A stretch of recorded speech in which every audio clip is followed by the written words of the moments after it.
Ayer dieron... Estamos delante del convento de San Benito, que es uno de los edificios más importantes que hay en Alcántara. Le he dicho que Alcántara es una población de origen árabe, que se construye para defender un puente romano, que luego veremos cómo le he dicho. Pero claro, en un momento determinado cae en manos cristianas. ¿Cuándo cae en manos cristianas? En el año 1213. Piensen que un año antes de esa fecha se ha producido la batalla de las Navas de Tolosa. ¿Qué significa eso?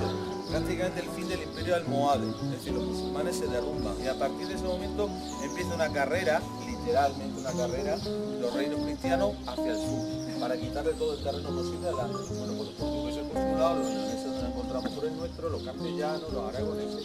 Ese rey llamado Alfonso IX salta al Estado en 1213 y conquista Alcántara.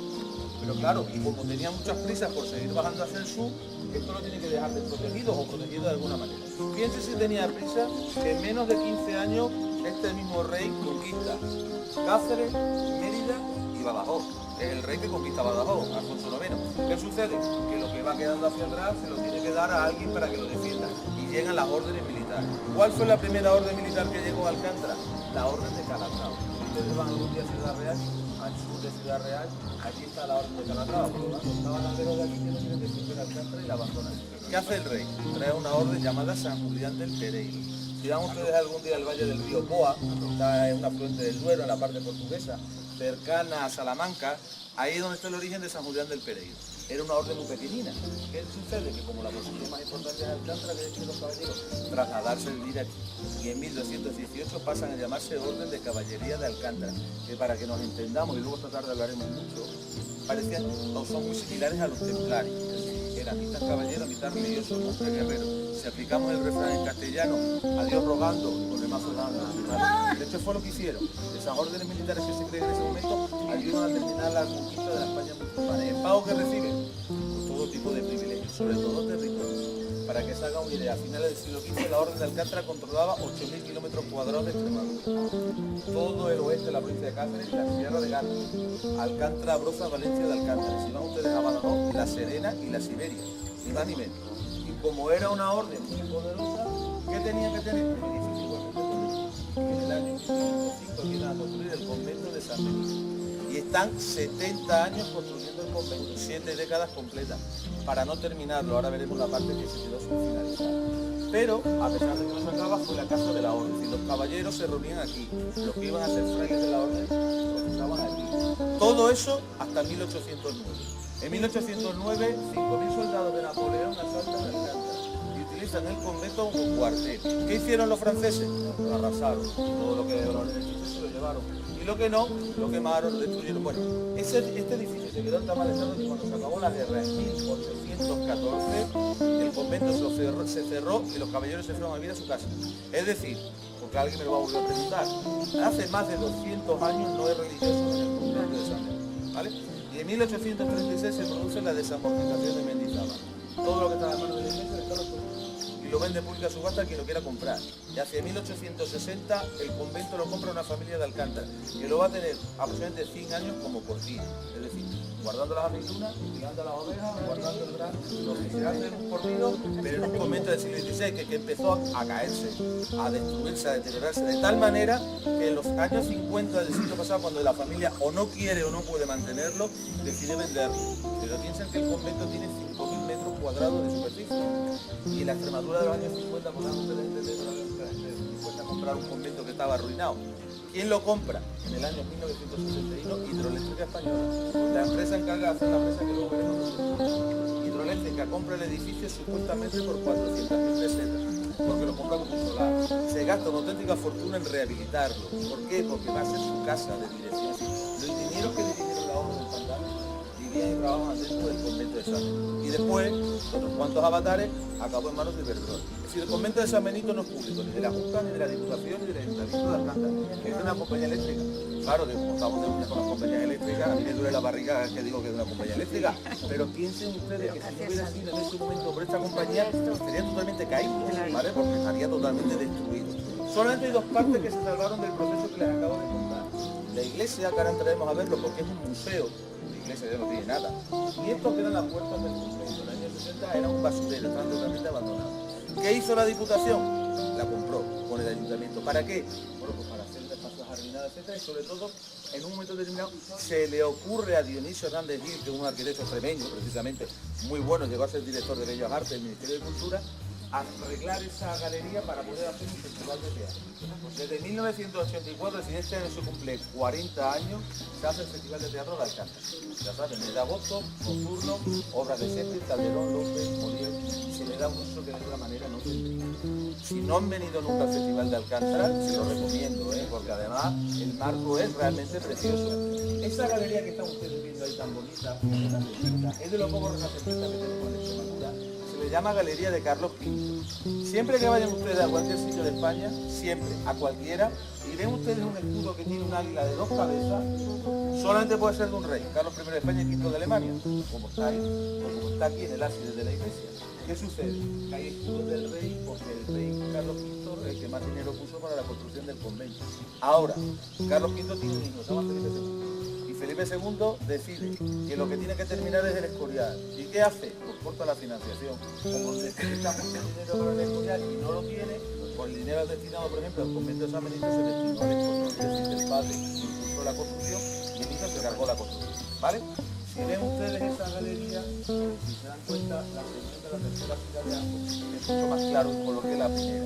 No que estén reconstruidos, o sea, no se terminaron después. Es que una de las guerras que hubo con los portugueses en 1706, el Marqués de las Minas bombardeó durante 5 días Alcántara. Y en uno de esos bombardeos, gran parte de esa galería se cayó, se destruyó. Cuando en los años 60 arreglaron toda esta zona, volvieron a restaurar, volvieron a colocar de alguna manera las arcadas para que todo el mundo viera realmente lo bonita que era en ese sitio. Escudos de la corona, pues ustedes dirán, pero esto es una orden militar. Una orden militar era autónoma hasta los Reyes Católicos. Cuando en 1492 se termina la conquista de Granada, los Reyes Católicos dicen, ¿y para qué queremos nosotros las órdenes militares? Si estamos terminados, ya hemos hecho a los musulmanes, ya no hay reconquista. Pues no vamos a quedar con ellas, que para eso tienen un ejército y encima son súper ricos. ¿Qué hacen para quedarse con las órdenes militares? Comprarle el título. Aguante Zúñiga, que era el maestre de Alcántara, a los Cárdenas, que eran los maestres de Santiago, etcétera, etcétera. A partir de los Reyes Católicos, quien manda en la orden es el rey. Por eso hay escudos de los reyes, porque si no, de otra manera, cada orden hubiera sido autónoma. Los otros escudos que están ustedes viendo, que lo vamos a ver ahora por dentro de la iglesia, son de caballeros de la orden de Alcántara, comendadores, que pagan dinero para enterrarse dentro de la iglesia. Cuanto más cerca del altar mayor enterraban a una persona, antes llegaba al cielo. Es su creencia, porque no ha venido nadie de otro barrio a decir que eso es verdad mentira. Pero piensen que esos caballeros están enterrados justamente al ábside mayor. El más importante es el de la izquierda, donde está el ciprés. Ese es el enterramiento de Nicolás d'Obando. Nicolás d'Obando es un personaje extremeño muy importante, porque además de ser caballero de la orden, llegó a ser gobernador de la isla española después de Colón, entre 1501 y 1509. ¿Si han ustedes pensado alguna vez por qué tantos extremeños fueron a la conquista de América? Cortés, Pizarro, Orellana, Núñez de Balboa.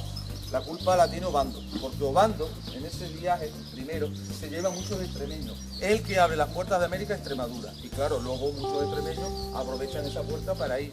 Cuando los extremeños llegaron a América y regresaron de América, ¿qué regresaron? Con una riqueza incalculable. Siempre que vayan ustedes a cualquier sitio de Extremadura, Extremadura el siglo de oro es el siglo XVI. ¿Por qué? Porque cuando llega ese oro de esa plata empiezan a construir edificios de esa envergadura. Cuando el oro y la plata se acabó, pues nos fuimos a hacer puñetas, perdón. Es decir, esa es un poco la idea a grandes rasgos de lo que vamos a ver. Bueno, pues vamos a... ¿Me parece, Carlos, que nos pongamos detrás de las letras de Alcántara y nos hacemos una foto? Venga, pónganse todos detrás de las letras de Alcántara y vamos a hacer una...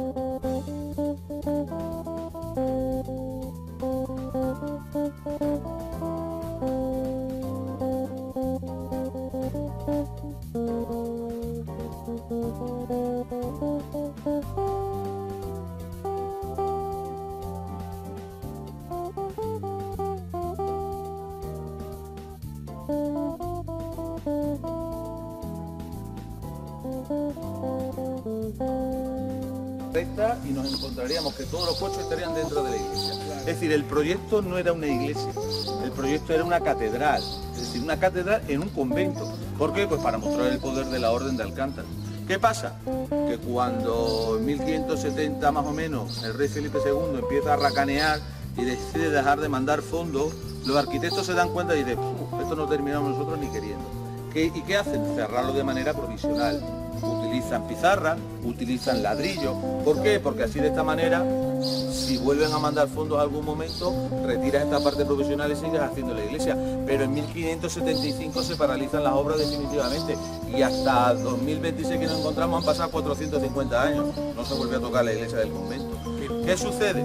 Sí, llegará el momento. El año que viene, dentro de 2 años, empiezan con la terminación. ¿Qué sucede? Que cuando se desamortizó el convento, es decir, cuando pasa a manos privadas, la iglesia no pasó a ese proceso. ¿Por qué? Porque el pueblo se amotinó, es decir, empezó a protestar. ¿Qué protestaba? Porque una iglesia no podía caer en manos privadas. Entonces quedó en un limbo. Imagínense, el convento y la iglesia pierden su parte religiosa. Pero la iglesia no se vende a ningún sitio. Ojalá. Lo que habían quedado los franceses se va llevando el resto de la gente. Si van ustedes a San Vicente de Alcántara, que este fin de semana es el Corpus, y van ustedes a la iglesia de San Vicente, el retablo, el altar mayor, era el altar mayor de la iglesia de San Benito. Si van ustedes a San Martín de Trevejo, hay 2 cuadros de Luis de Morales que estaban dentro de esta iglesia, que están en la iglesia de San Martín de Trevejo. Si van ustedes aquí a casas de alrededor, seguramente hay bancos, hay antiguos retablos, se llevaron las vidrieras, se llevaron las tejas de los tejados. No se llevaron el edificio entero porque es demasiado grande para desmontarlo.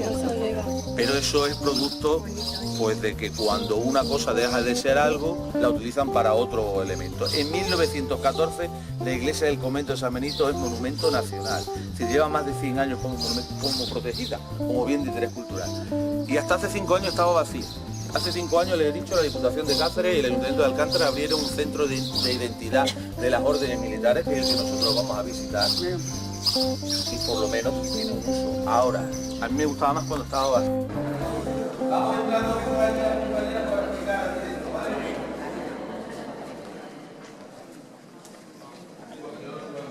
Sí, me la dicho.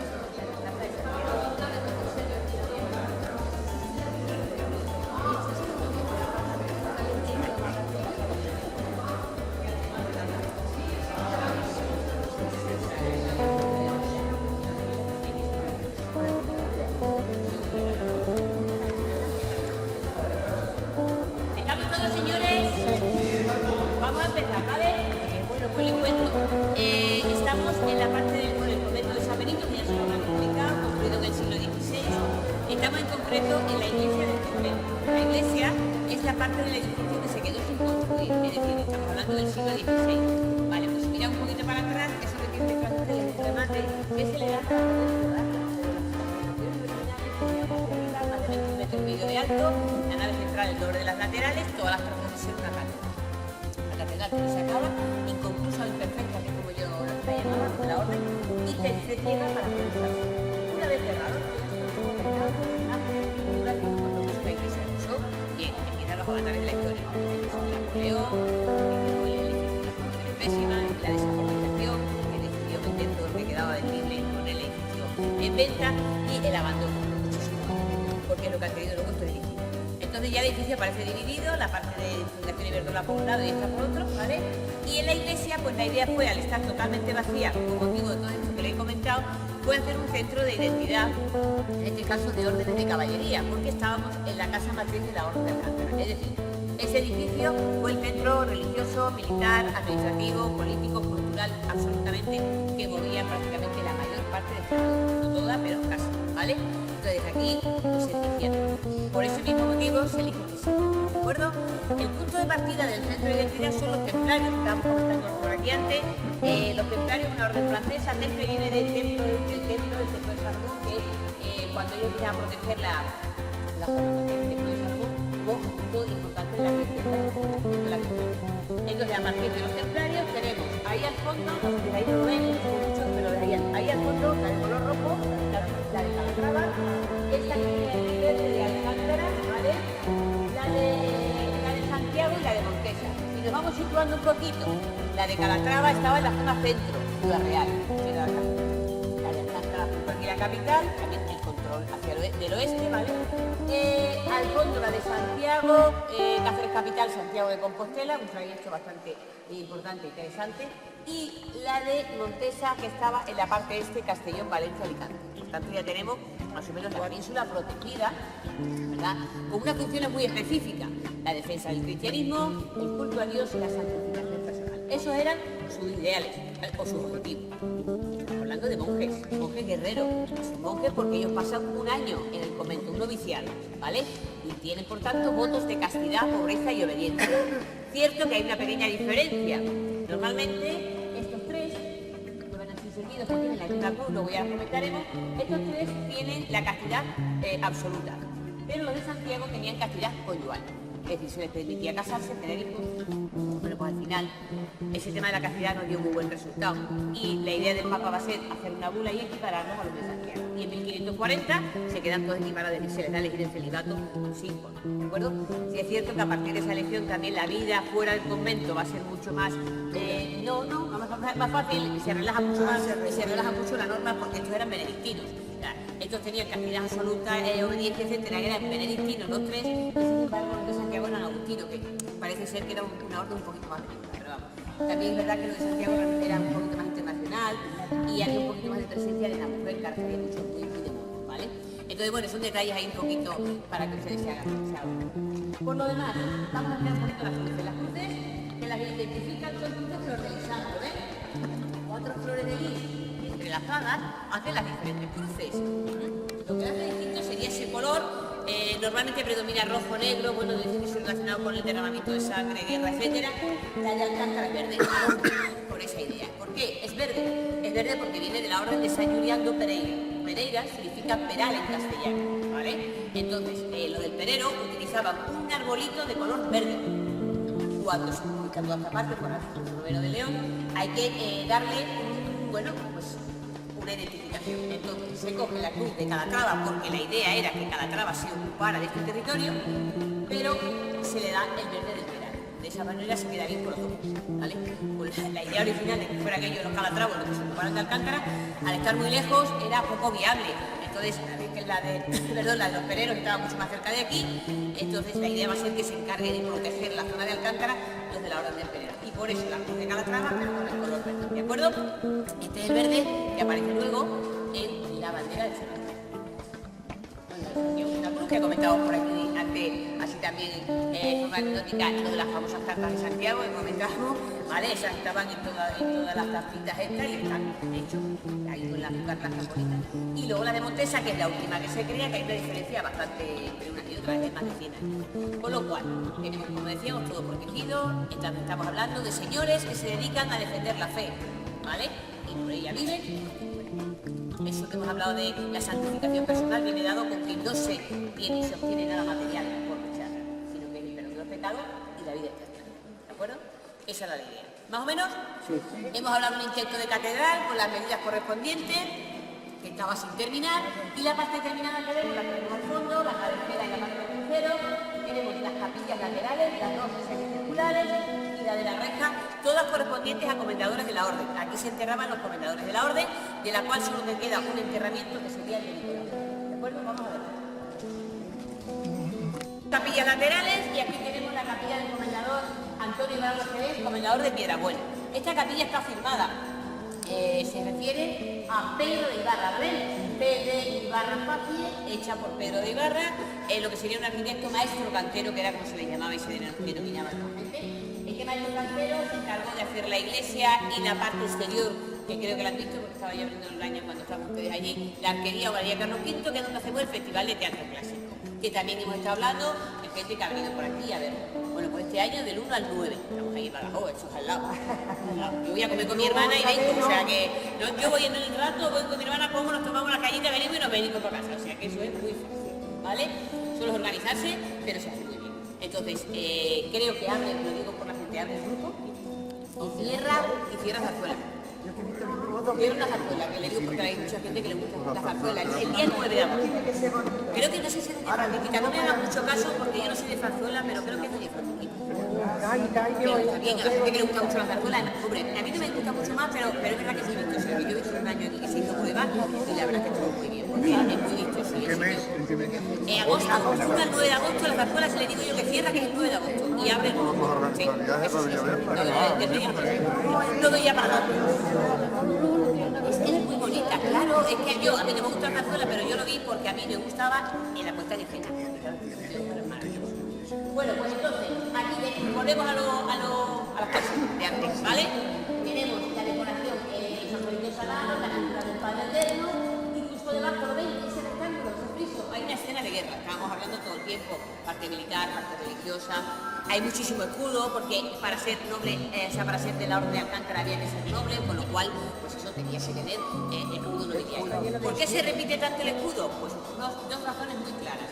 Porque primero es reivindicativo, que sepa la gente de quién es la capilla, el convento, quién la ha financiado, y también porque la gente no sabe leer. ¿Cómo enseñas? Con el escudo. Con los niños le pones una cosa y te dice lo que ahí pone beba Coca-Cola, y no sabe leer. Es exactamente lo mismo, ¿vale? Bueno, ahora miramos hacia aquella de allí. Y tenemos a Nicolás de Obando, que le sonará, ¿verdad? Sí. Efectivamente. Nicolás de Obando, que fue hijo del que levantó el palacio de Obando en Cáceres, la parte antigua de Cáceres, familia muy relevante. Sabemos todos que llamarse Obando en la Edad Media, bueno, hasta el siglo XIX, era mucho. Bueno, pues este era Nicolás de Obando. Nicolás de Obando, aparte de comendador mayor de la Orden, era gobernador de la isla La Española, lo que ahora es República Dominicana y Haití. Y él venía desde allí para dar cuentas al rey. Eran muy afines al rey católico.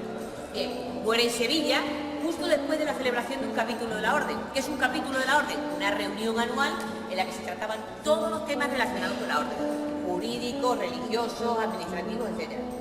Vale, él muere y ahí hay un poco de laguna. No sabemos si estuvo enterrado en Sevilla o directamente lo trajeron a Santa María Almocóvar, lo que es la iglesia parroquial ahora. El tema es que él muere en 1511, el convento había empezado en 1505. ¿Pero por dónde? Por el convento, no por la iglesia. La iglesia no estaba terminada, ni mucho menos, no estaba ni empezada, ¿vale? Entonces tuvo que estar en un sitio diferente ahí. Suponiendo que estuviera en Santa María Almocóvar, cuando acaba en la iglesia, lo traen a su sitio, a su enterramiento. Cuando viene la de Napoleón, empiezan a abrir tumbas, etcétera, ahí se encuentran unos restos abandonados. El párroco de Alcántara se los vuelve a llevar a Santa María y en 1991, o sea, hace 35 años, se devuelve a su sitio original. Por eso, ¿lo ven? Esa lápida tiene un cierre, el color de la piedra mucho más actual, porque es que tiene 35 años, nada que ver con la piedra del 16. ¿Vale? Fíjense luego en el escudo, está enterrado abajo, la parte decorativa, el arcosóleo con el escudo. Ven que tiene en un cuarto, en el primer cuarto, la Orden de Alcántara con las veneras de Santiago. ¿Lo ven ahí? Y a la derecha, 5 flores de lis. Lis, 5 flores de lis significa muchísima realeza. ¿Por qué? Porque estamos hablando de que las 100 flores de lis, eso es símbolo de linaje, de una familia. Más grande que el escudo, pues, al linaje.